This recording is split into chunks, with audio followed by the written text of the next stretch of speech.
주시죠. 지난주에 바울이 로마의 식민지였던 그 빌립보에 들어가서 복음을 전했습니다.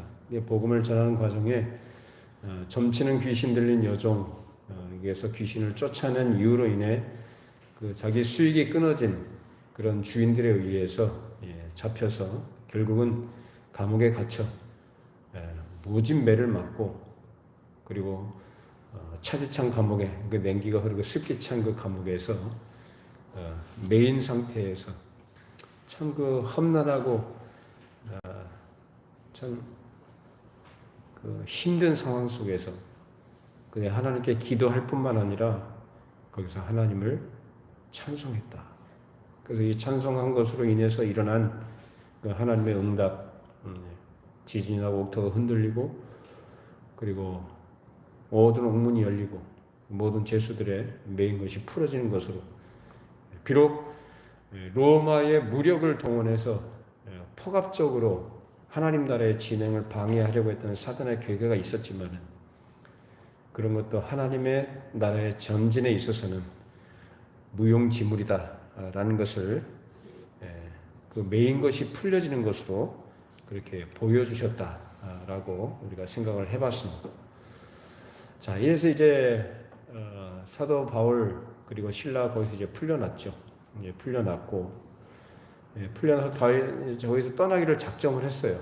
여기서 이제 더 머물 곳이 못 되는구나 해서 이제 떠나기로 작정을 해서 자신들을 그렇게 지극한 정성으로 또 충성된 마음으로 지지해주고 자기에게 기반을, 거점을 마련해 줬던 여자 성도 루디아의 집에 들어가서 거기서 형제들을 위로하고 결국은 거기서 떠나게 됩니다. 자, 이제 그것을 떠나서 이제 암비볼리와 아볼로니아를 거쳐서 이제 데살로니가라는 곳에 이들이 도착하게 되는데, 빌립보에서 데살로니가의 거리는 약 160km 정도 된다고 합니다. 굉장히 먼 거리죠. 그 정도의 거리면 하루 이틀에 갈 거리는 아니고 아마 수일에 걸쳐서 도착했으리라 생각이 됩니다. 자, 바울과 실라가 데살로니가 도착해서 지금까지 그들이 어디를 가든지 먼저 해왔던 그 관리라고 했어요. 해왔던 대로 그 유대인의 회당을 찾아서 그 회당에 들어가게 됩니다. 자, 사도행전 17장 1절로 2절 말씀 읽어보십시다. 그들이 암비볼리와 아볼로니아로 다녀가 데살로니가에 이르니 거기 유대인의 회당이 있는지라. 바울이 자기의 관례대로 그들에게로 들어가서 새 안식일 성경을 가지고 강론하며. 자, 이 바울도 참 어찌 보면 우리 생각에 참 대단한 사람이죠. 이 바울을 박해하고 멸시하고 죽이려고 했던 사람들이 누굽니까? 유대인들이에요. 자기 동족입니다. 근데 그렇게 멸시를 당하고 박해를 받으면서까지도 자기 동족인 유대인들에게 먼저 가서 성경을 가르쳤다라는 거예요. 그 회당에 들어가서 그걸 가르치면은 기존에 자기들이 갖고 있는 생각과 지식, 그리고 전통적 이 사상과 배치되는 것 같은 이 바울의 가르침을 유대인들이 받을리 만무하고, 오히려 거기서도 배척을 받고 박해를 받을 것이 뻔한데 그들에게 들어가서 그걸 가르쳤다라는 거예요. 왜 그랬을까요? 단순하게 같은 동족이니까 라는 것보다도, 이 유대인들은 누굽니까? 이스라엘 민족이거든요. 이스라엘 민족은 구약의 의미로 얘기하자면 선민들입니다. 하나님께서 하나님 나라의 거룩한 경영을 위해서 그들을 먼저 선택을 하셨고, 선택된 백성들을 통해서 하나님께서 하신 약속이 있어요. 그 약속을 이루시는 일에 하나님께서 쓰시는 그릇으로 이들을 불러내신 거거든요.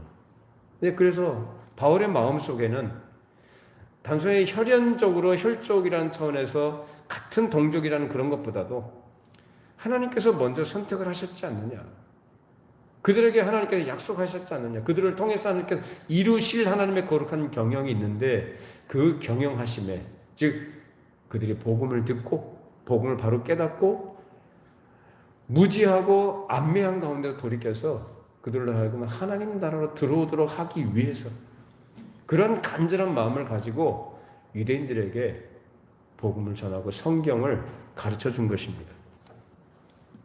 자, 왜 회당에서 이제 성경을 가르치는데 여기서 이제 바울이 이 성경에 대해서 얼마나 잘 알고 있었는가를 우리가 생각해 볼 수가 있습니다. 그 당시에 성경 하면은 오늘날처럼 우리처럼 이렇게 한 권의 책으로 친구약이 다 들어가 있는 그런 형태가 아니잖아요. 파피루스라든지 양피지, 두루마리 이런 것에 성경을 기록했잖아요, 구약에. 그러면 구약 성경 전체를 다 어떻게 들고 다니겠어요? 들고 다닐 수가 없죠. 물론 이 각처마다 있는 회당에는, 기도처가 아니라 회당에는 두루마리 성경들이 있었습니다. 그래서 이 안식일마다 거기에서 성경, 구약 성경인 그 두루마리를 펴서 성경을 읽고 기도하고 찬송하고 그랬어요. 근데 그 당시에 어떤 성경이 있었는지 모르지만 바울이 성경을 강론했다고 할 때는 그것을 일일이 찾아서 했다기보다는 아마도 많은 부분들을, 중요한 부분들을, 이 사람은 또 바리새인이었잖아요. 그러니까 성경 얼마나 많이 연구를 했겠어요. 그러니까 많은 부분을 암송을 하고, 그러니까 외우는 거죠. 암기하고 그것을 생각하면서 그 근거인 성경을 가지고 그것을 풀어서 그 성경을 가르쳤다라는 것입니다. 그 당시에 구약 성경으로 사도 바울이 인용했던 것은 아마도 이사야서를 많이 인용했을 것이고, 그리고 다니엘서, 그리고 시편에 등장하는 메시아의 고난과 죽음, 그 부활에 대해서 아마 사도 바울이 거기에 먼저 관심을 가지고 그것을 인용을 했을 것으로 생각을 해요. 자, 그럼 바울이 어떤 사람이냐? 바울이 이렇게 되기까지 우리 과정은 우리가 그동안의 이야기를 통해서 쭉 살펴봤던 대로 이 바울이 그렇게 돌이키게 된 것은 다메섹 도상에서부터 그것이 시작이 된 것이죠. 그래서 다메섹 도상에서 예수 그리스도를 만난 이후에 그가 아라비아에 가서 3년 동안 거기서 있으면서 마음에 정리한 것이 있었습니다. 그래서 어려서부터 히브리인 중에 히브리인으로 또 바리새인으로 자랐던 그가 그 많은 지식을 해서 연구하고 그런 연구를 통해서 일방적으로 알았던 것을 비로소 그때에 바르게 정리하고 생각하면서 그것이 무엇인지, 그리고 자기가 그때로 평생에 걸쳐서 공부하고 연구했던 것이 어떤 의미가 있는 것인지를 생각하면서 길을 찾기 시작했던 것이고, 그 결과가 지금 여기 데살로니가에 바울이 와서 전한 내용들인 것입니다.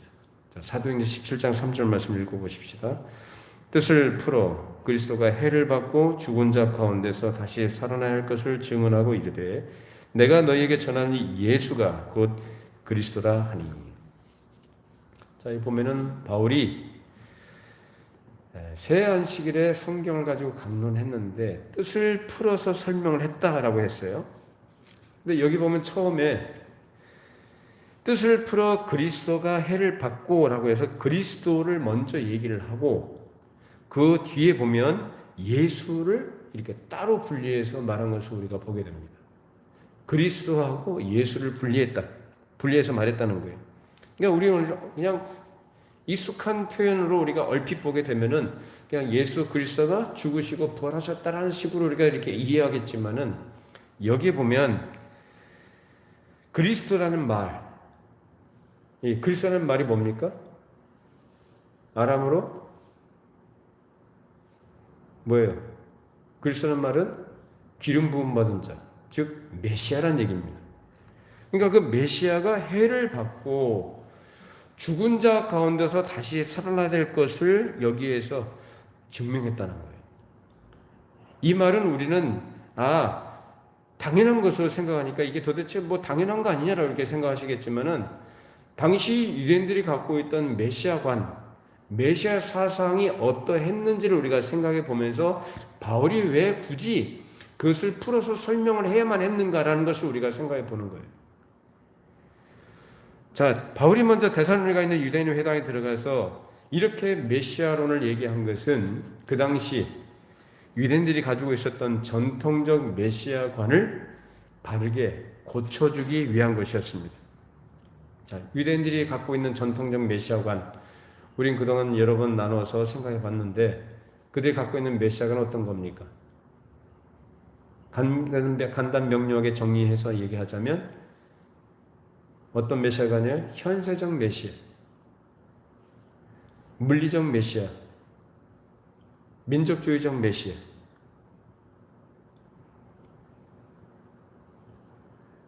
그런 의미에서 자기들의 어떤 억압과 자기들이 당하고 있는 폭정으로부터 벗어나게 해줄 메시아.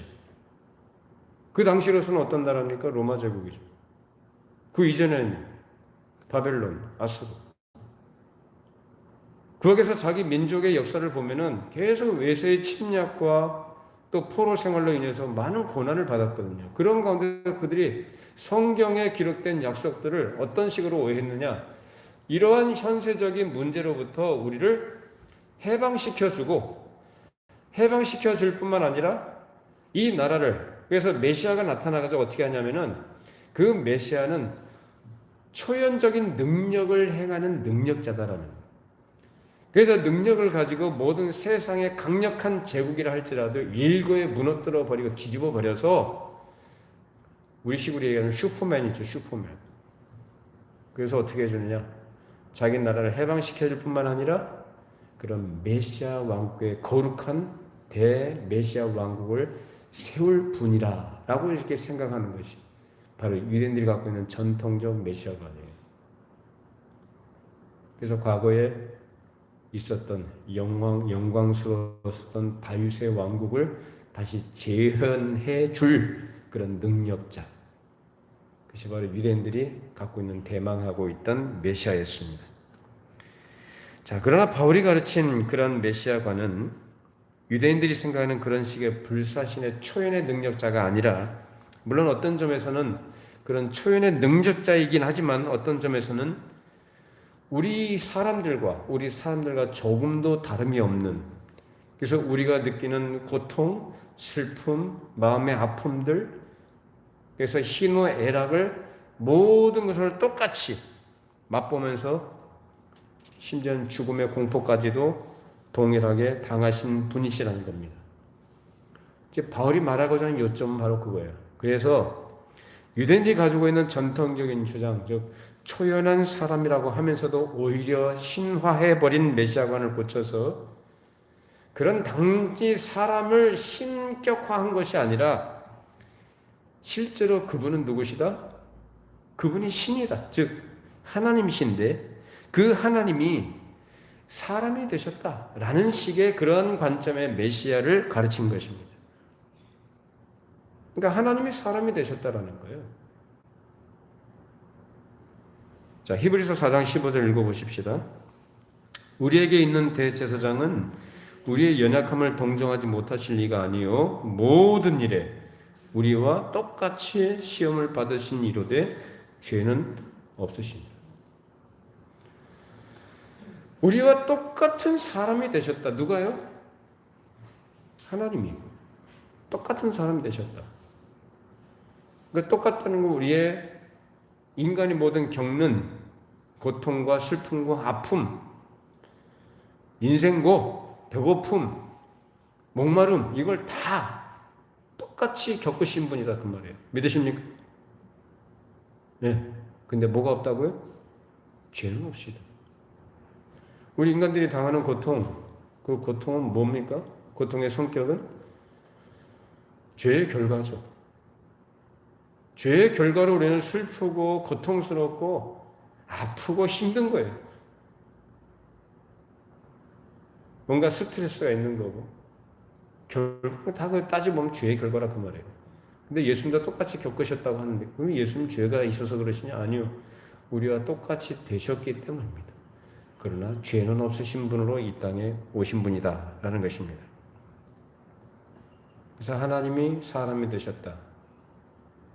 사람들이 생각하는 식의 초연의 능력자로서, 그래서 능력을 발휘하는 그러한 존재로서 어떤 신격화된 인간이 아니라 하나님이신 그분이 직접 우리와 같은 사람이 되셨다. 이것이 바로 유대인들이 갖고 있던 이교적인 요소를 근본적으로 뒤집어 놓는 큰 도전이었습니다. 유대인들이 가지고 있었던 메시아 간의 이교적인 요소는 이 메시아가 마치 헬라의 그 신화 있죠. 그리스 신화, 그리고 또 로마 신화가 있죠. 거기에 나오는 죽지 않는 초자연적인 반신적인 영혼과 같은 존재로 생각하는 것입니다. 그러면서도 완전한 하나님의 속성과 신의 위치를 그들은 인정하지 않아요. 왜냐하면 거기에 허용하지 않아요. 헬라인들이 생각했던 반신적 영웅들 어떤 영웅들이냐? 죽어요, 안 죽어요? 안 죽어요. 불사신 같아요. 그리고 그것이 과연 신이라 할지라도 그 1등 신이든 2등 신이든 3등 신이든 관계없어요. 그래서 다신교예요. 다신교적 사상이에요. 그러니까 신이 여럿이 있다라는 거예요. 자기들이 상상으로 만드는 인간적 사고에 의해서 상상에 의해서 만들어낸 신들, 그런 신들인데 그 신들은 그 지위가 높고 낮이 관계없어요. 단지 어디에만 관심이 있느냐 하면 그 신들을 인간들의 이익과 자기들이 원하는 것을 이루는 일에 어떻게 이용을 할까라는 것, 그것이 바로 헬라 사상 아닙니까?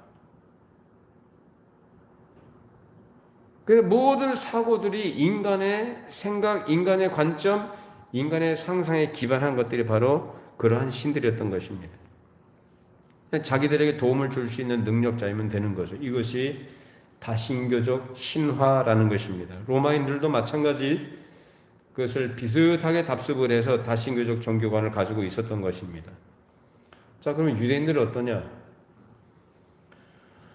유대인들은 다신교 때문에, 즉 출애굽을 해가지고, 애굽에서도 그랬지만 출애굽해가지고 하나님께서 그토록 신신당부하셨음에도 불구하고, 경고하셨음에도 불구하고 이 세상의 문화라는 것, 종교라는 것은 다 다신교예요. 가나안 땅에 그런 것들 본받으라고 했어요? 본받지 말라고 했어요? 다 없애버리라고 했어요. 근데 그들은 그것들도 본받습니다.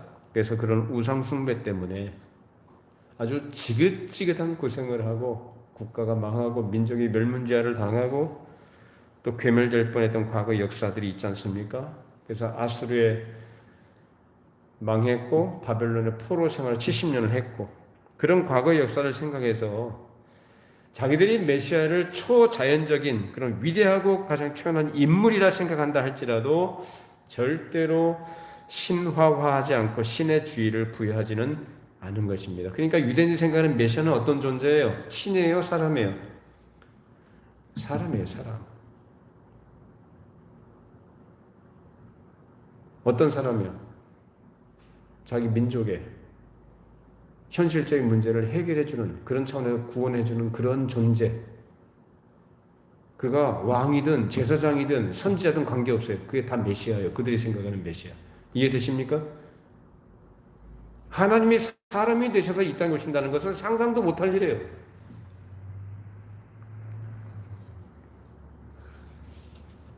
그래서 그런 메시아는 초연한 능력을 발휘해서 세계의 막강한 로마 제국도 일거에 무너뜨린 신통력을 발휘하고 로마 제국을 뒤엎어버리고 이스라엘을 회복해서 막강한 메시아 대국을 세운다는 생각을 가졌던 것이고, 그런 메시아를 고대하고 있었던 것입니다. 그리고 그런 메시아관을 동일하게 가지고 있었고, 그 메시아관을 가르쳤던 사람이 누굽니까? 바울입니다. 그 이전에 다메섹 도상에서 예수를 만나기 이전에 바울이 어떤 사람이에요? 그때 사울이라고 하죠. 바리새인으로 태어났고, 바리새 집안에서 바리새인으로 태어났고, 바리새인들이 하는 일이 뭡니까? 구약 성경을 연구해서 그것을 백성들에게 전통적으로 가지고 내려왔던 그런 메시아관을 백성들에게 설파하고 가르치고 지도하는 사람이 바리새인이에요. 그 일을 했던 사람이 바울이었던 것입니다. 그러나 이제 그는 완전히 뒤집어져서 완전히 새롭게 돼서 이제 성경이 가르치는 메시아관을 바르게 깨닫고 정립하게 된 것이죠. 그것이 언제부터냐? 다메섹 도상에서 시작이 되는 거예요. 자신이 그토록 박해하고 멸시했던, 이단의 괴수라고 증오했던 그 나사렛 예수가 해보다 더 밝은 빛으로 자신에게 나타나고, 그러니까 눈이 멀었고 엄청난 충격 속에서 며칠간 곰곰이 생각해 보니까 내가 왜 예수를 박해했느냐? 만약에 그가 사람들이 얘기했듯이 그냥 선지자 중에 한 선지자라고 한다면 내가 박해했을 리가 없고, 무슨 기적을 행했다 할지라도 기적을 행한 것이 무슨 죄가 될 일인가? 내가 그 기적 때문에 박해한 것도 아니고, 뭐 때문에 그가 박해를 했어요? 예수를 박해하고 예수를 믿는 사람들, 교회를 왜 잔멸한 일에 앞장섰어요? 다른 문제 아니에요. 선지자도 문제였고 기적을 행하는 것 때문도 아니었고, 뭐 때문에요? 사람들이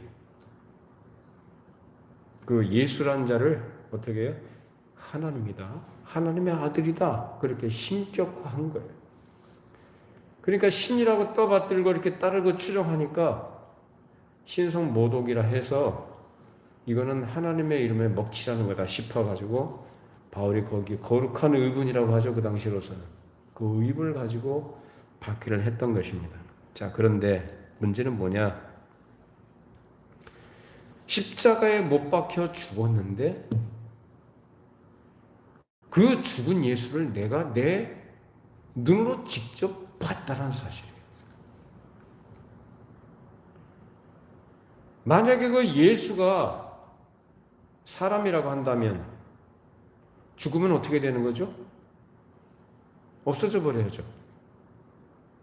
다시 나타날 수가 없죠. 사라져 버려야 되는 거예요. 그럼 이거 뭐냐라는 거예요.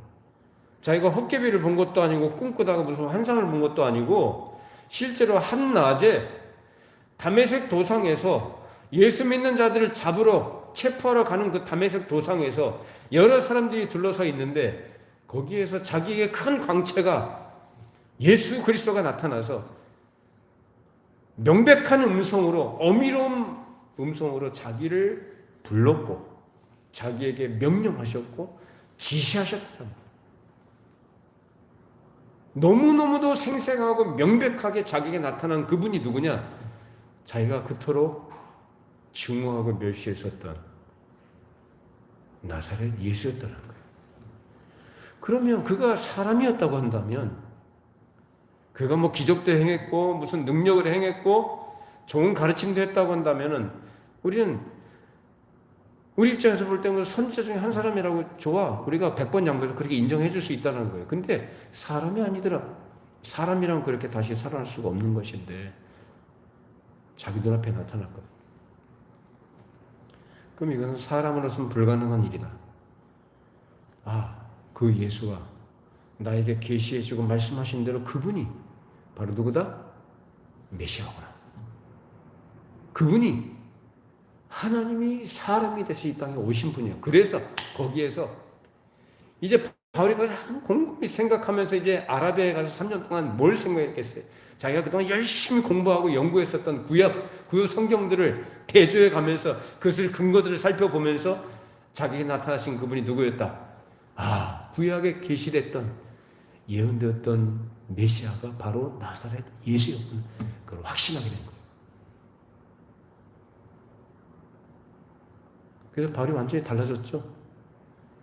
그래서 그 이후로 그가 전했던 메시아는 유대인들이 갖고 있었던 그런 전통적 가르치는 그런 그릇된 껍데기만 핥는 것 같은 그런 메시아관이 아니라 실제로 이 땅에 사람이 되어서 오셔서 구약에 예언됐던 대로 모든 고난과 고초를 당하시고 십자가에서 죽으시고 부활하신 나사렛 예수, 그가 곧 그리스도였다라는 것을 확신하고 그것을 확인하면서 그 뜨거운 마음을 가지고 아직까지도 무지하고 안매한 가운데 있는 자기 동족들, 이방인들한테는 그 구절을 설명 안 하잖아요. 근데 유대인들에게 할 때는 항상 구약과 관련해서 항상 그걸 풀어서 얘기를 해줬어요. 이게 뭐냐? 너희들이 알고 있는 것이 잘못 알고 있다. 너희들이 알고 있는 메시아는 그런 메시아가 아니다라는 거예요. 어떤 메시아? 왜 예수가 고초를 당하고 고난을 당하고 십자가에 죽었느냐라는 거예요. 우리 죄 때문이에요. 하나님께서 우리를 죄에서 구원하시기 위해서 하나님의 지혜와 하나님의 능력으로 행하시는 일이 뭐냐? 그 아들 예수를 이 땅에 보내 십자가에 매달아 죽이시는 일이었더라. 우리의 모든 죄를 대속하기 위한 대속 제물로 하나님께서 그 아들을 십자가에 매달아 죽이셨더라. 그걸 믿어라. 다른 거 필요 없다. 그 사실을 믿으라. 이상한 껍데기 같은 거 하지 말고 전통을 고집하지 말고 너희들이 알고 있는 그것을 고집하면서 무지한 가운데 죽음의 길로 가지 말고 거기서 돌이켜서 하나님 나라의 생명의 나라로 들어와라. 그 길이 바로 예수를 믿는 것이다. 그 얘기를 한 것입니다. 그래서 예수는 바로 하나님이시요. 그가 메시아예요. 메시아는 예수님, 메시아는 한 번 죽는다고 분명히 성경에 기록이 됐는데 죽는다고 했는데 부활하신다는 사실이 분명했다면 그는 내가 알는 것은 마치 십자가에서 죽었던 그분이요. 그 죽었던 그분이 나한테 다시 나타나셨다고 한다면 그분이야말로 성경이 말하고 있던 그리스도 아니냐라는 사실에 결론을 내리게 된 것입니다. 그런 결론을 가지고 이 데살로니가에서 이 위대한 큰 진리를 말해주는 것입니다. 자, 그러면 바울이 오늘 3절의 뜻을 풀어 그리스도가 해를 받고 죽은 자 가운데서 다시 살아날 것을 증언했다라고 했는데 여기서 말하는 성경은 앞서 말씀드린 것처럼 구약에서 말하고 있는 메시아에 대한 예언에 기록된 말씀들입니다. 자, 이사야서 먼저 53장 1절로 10절 말씀 읽어보시죠. 우리가 전한 것을 누가 믿었느냐? 여호와의 팔이 누구에게 나타났느냐? 그는 주 앞에서 자라나기를 연한 순 같고 마른 땅에서 나온 뿌리 같아서 고운 모양도 없고 풍채도 없은즉 우리가 보기에 흠마를 만한 아름다운 것이 없도다. 그는 멸시를 받아 사람들에게 버림받았으며 간고를 많이 겪었으며 질고를 아는 자라 마치 사람들이 그에게서 얼굴을 가리는 것 같이 멸시를 당하였고 우리도 그를 귀히 여기지 아니하였도다. 그는 실로 우리의 질고를 지고 우리의 슬픔을 당하였거늘 우리는 생각하기를 그는 징벌을 받아 하나님께 맞으며 고난을 당한다 하였노라. 그가 찔림은 우리의 허물 때문이요 그가 상함은 우리의 죄악 때문이라. 그가 징계를 받음으로 우리는 평화를 누리고 그가 채찍에 맞음으로 우리는 나음을 받았도다. 우리는 다 양 같아서 그릇 행하여 각기 제 길로 갔거늘 여호와께서는 우리 모두의 죄악을 그에게 담당시키셨도다. 그가 곤욕을 당하여 괴로울 때도 그 입을 열지 아니하였으며 마치 도상으로 끌려가는 어린 양과 털 깎는 잡혀서 잠잠한 양같이 그 입을 열지 아니하였도다. 그는 곤욕과 신문을 당하고 끌려갔으나 그 세대 중에 누가 생각하기를 그가 살아있는 자들의 땅에서 끊어짐은 마땅히 형벌받을 내 백성의 허물 때문이라 하였으리요. 그는 강포를 행하지 아니하였고 그의 입에 거짓이 없었으나 그의 무덤이 악인들과 함께 있었으며 그가 죽은 후에 부자와 함께 있었도다. 여호와께서 그에게 상함을 받게 하시기를 원하사 질고를 당하게 하셨은즉 그의 영혼을 속건제물로 드리게 이르면 그가 씨를 보게 되며 그의 날은 길 것이요 또 그의 손으로 여호와께서 기뻐하시는 뜻을 성취하리로다. 바울이 예수님을 만나기 전에는 구약에 예언된 이 내용이 무슨 내용인지를 몰랐을 거예요. 전통적 메시아관에 의해서 위대한 능력자로서의 메시아를 기대했겠죠. 이렇게 고난을 당하고 고초를 당하고 죽임을 당하는 것까지 이것이 메시아에 관한 말이지만 아마 몰랐을 거예요. 근데 나중에 한 거죠. 이렇게 그리스도의 해 받으심, 메시아의 해 받으심에 대해서 아마 사도 바울이 이 성경에는 그렇게 기록이 안 되어 있지만은 이렇게 메시아에 관한 예언의 말씀들을 아마 성경을 풀어서 이렇게 이야기를 해줬을 것이다 그 말입니다. 자, 시편 16편 9절로 10절 말씀 읽어보시죠. 이러므로 나의 마음이 기쁘고 나의 영도 즐거워하며 내 육체도 안전히 살리니 이는 주께서 내 영혼을 수월에 버리지 아니하시며 주의 거룩한 자를 멸망시키지 않으실 것입니다. 자, 이 말씀은 이제 당시 유대인들이 이제 시편을 잘 알죠. 그래서 어떤 시편의 한 구절 정도만 생각하고 지나갔겠죠. 이것이 메시아의, 즉 그리스도의 부활을 예언하는 말씀이라 생각을 못했을 것이라 그 말이에요. 근데 이것은 그리스도의 부활에 대해서 예언하고 있는 구절이었던 것입니다. 그래서 그러한 그리스도의 부활을 가르치고 있다고 깨달았기 때문에 바울은 이 회당에 들어가서 당시 유대인들에게 그 사실을 풀어서 설명해 준 것입니다. 메시아는 너희가 알고 있는 것처럼 그런 메시아가 아니라 이러이러한 메시아다. 고난을 받고 해를 받고 내가 너에게 전한 예수, 그가 바로 십자가에서 죽으시고 부활하신 나사렛 예수다. 이렇게 구약에 있는 모든 말씀으로 예수님의 행적과 그의 죽으심과 그의 다시 사심과 그가 자기에게 나타난 사실에 비추어 볼 때에 예수님께서 그리스도라는 사실을 확신하게 되었다는 것입니다. 그리고 단순히 논리적인 결론만으로 확신에 이른 것이 아니고 그 후에 자기가 지금까지 첫 번째, 두 번째 여행, 전도 여행에 이르기까지 그런 생활 가운데서 인도하시고 함께 하시고 때를 따서 그에게 가르쳐 주시는 이런 명백한 사실들을 볼 때에 그 결론이 사실한 묘지부동한 흔들리지 않는 넘치고도 넘치는 증거를 갖고 있기 때문에 그런 확신 가운데 그걸 가지고 전해주면서 얼마나 답답했겠어요. 바울이. 지금 자기는 그걸 명백하게 알고 분명한 증거들을 갖고 있기 때문에 안타까운 거죠. 아직까지도 메시아, 성경에 말하는 메시아에 대해서 아직 잘 모르고 있는, 껍데기만 핥고 있으면 그것이 전통이라고 붙들고 있는 그런 자기 동족 유대인들을 볼 때 얼마나 마음이 안타깝고 답답했겠어요. 그런 마음을 가지고 가르쳐 준 겁니다. 오늘날에도 교회 안에 있는 중요한 현실은 교회는 다니지만 그리고 주일마다 교회 와서 설교를 듣고 어떤 교회 성경 공부도 한다고 하지만 하나님에 대해서 잘 모른다는 거예요.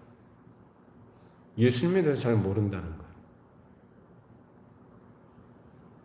예수님 만나기 전에 바울이 바리새인으로서 성경을 연구하고 그렇게 익숙하고 암송도 하고 했지만 정작 예수를 몰랐던 것처럼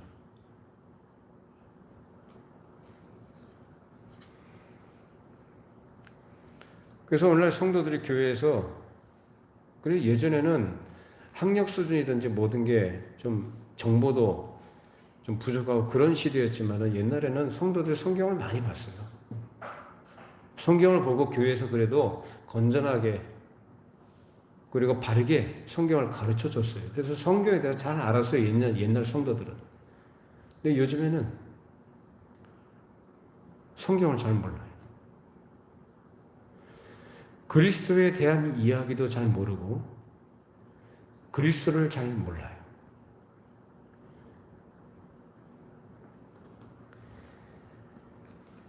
성경에 말하는 그리스도 한 분이 어떤 분이신지에 대해서 그래서 그리스도에 대한 이야기는 구약을 얘기하는 거고 그리스도의 이야기는 신약을 말합니다. 그러니까 그리스도에 대해서 구약에서 어떻게 예언을 했고 그리스도께서 이제 성취자로서 오셔서 예언의 성취자로 오셔서 그리스도의 이야기로 얘기되는 사복음서부터 시작되는 성경 예수님의 이 땅에 오심과 그의 가르치심과 그의 행적에 대해서 설명하고 있는 신약의 모든 서신서들까지 이런 것들에 대해서 성경을 잘 모른단 말입니다. 성도들이. 근데 누구 잘못이냐? 누구 잘못이겠어요? 목사 잘못이죠.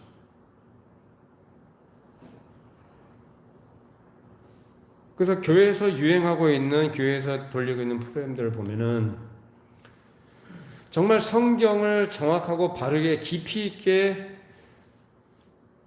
가르치기보다는 껍데기는 단편적인 것들. 그래서 성도들이 처해 있는 어떤 어려움들, 어떤 삶의 고단함들을 위로해주고 거기서 하나님께 어떻게 기도하고 어떻게 응답받고 이런 식의 그거 필요 없다는 게 아니고요. 주객이 전도가 돼버린 거예요. 정말 중요하게 깊이 있게 가르쳐야 될 성경의 바른 가르침과 그 교훈들과 우리 성도들이 반드시 알아야 될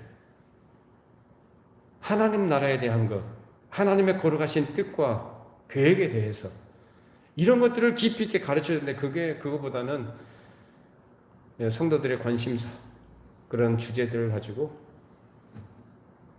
그냥 너무 얕게 가르친다는 거예요. 이제 그거 가지고 은혜 받았다고 그러죠. 말씀 좋다고 그러고. 그러니까 자기가 마음이 위로받고 마음이 좀 편안해지면 은혜 받았다고 그래요. 참된 은혜는 말씀을 통해서 자기가 하나님 앞에 얼마나 큰 죄인인가를 깨닫는 것부터 시작을 합니다.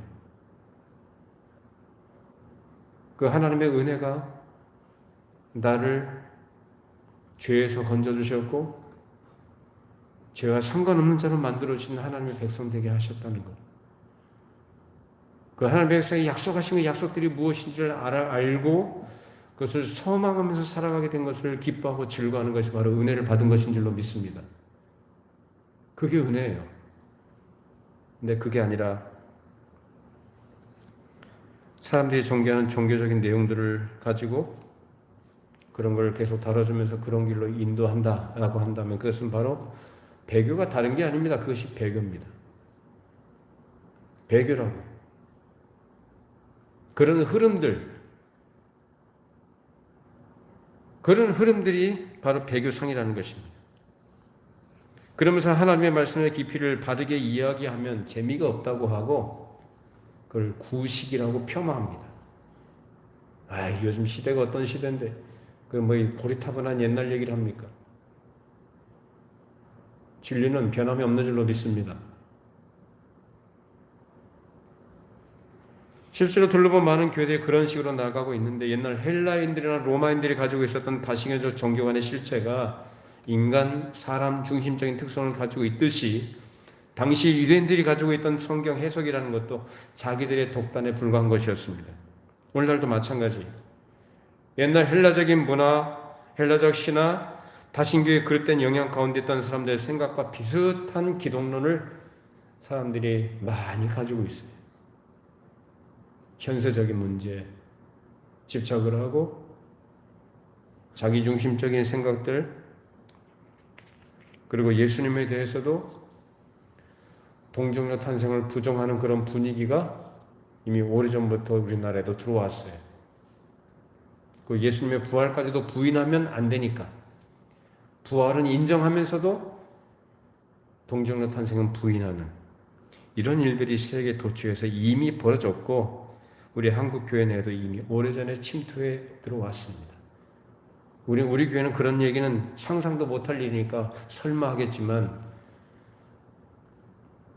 진보적 교회와 교단에는 이미 들어와 있어요. 그걸 가르쳐요. 그러면서 아주 젠틀하게 현대적인 용어를 구사하면서 사람들에게 마치 학구적이고 학자적인 그런 면모를 보여주면서 그릇된 사상들을 가르치고 있는 것입니다. 이런 현실 가운데 있는 것이 마치 옛날 유대인들이 하는 일과 똑같습니다. 바울은 하나님의 말씀을 깊이 연구해서 이런 깊은 사실들을 자기 마음 가운데 확신하고 확인한 것을 데살로니가에 가서 가르쳐 준 것입니다. 그래서 먼저 그들이 갖고 있던 그릇된 메시아 사상을 고쳐서 신이신 하나님이 사람이 되어 세상에 오셨고 그분이 모든 사람의 고통과 죽음을 맛보셨으나 죄는 없으신 메시아다. 그러나 그가 부활하시고 승천하신 메시아심을 가르쳤고 두 번째는 나사렛 예수가 그 모든 가르침과 행적에 있어서 틀림없는 그 메시아다라는 것을 가르친 것입니다. 어떤 일이 벌어졌습니까? 자, 사도행전 17장 4절로 9절 읽어보시죠.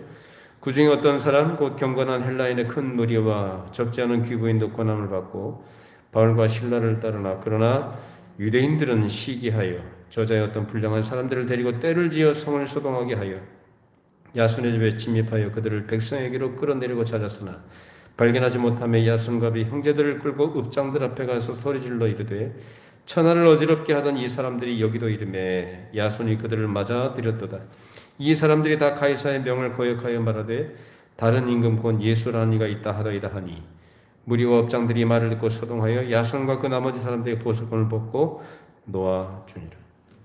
어떤 사람들, 경건한 헬라인들 그리고 적지 않은 귀부인들이 바울이 전한 예수에 대해서 듣고 바울과 실라를 따르게 됐다라는 것. 누구의 역사하심이에요? 성령님의 역사하십니다. 이 사람들이 어떤 상태에 있었을까요? 이 사람들이 헬라 사상, 헬라적 종교, 다신교적 그런 사상 속에서 생활했던 사람들. 그런데 그런 자신들이 갖고 있는 종교에 대해서 무력감을 느끼고 있었던 것입니다. 별의별 신들을 다 만들어냈지만 그런 것들이 아무짝에도 쓸모없는 그런 것들을 실제 생활에서 뼈저리게 느끼던 차에 이 구원의 복음이 들어갔을 때 성령께서 그들의 마음에 역사하셨고 그들이 믿게 되었다는 것입니다.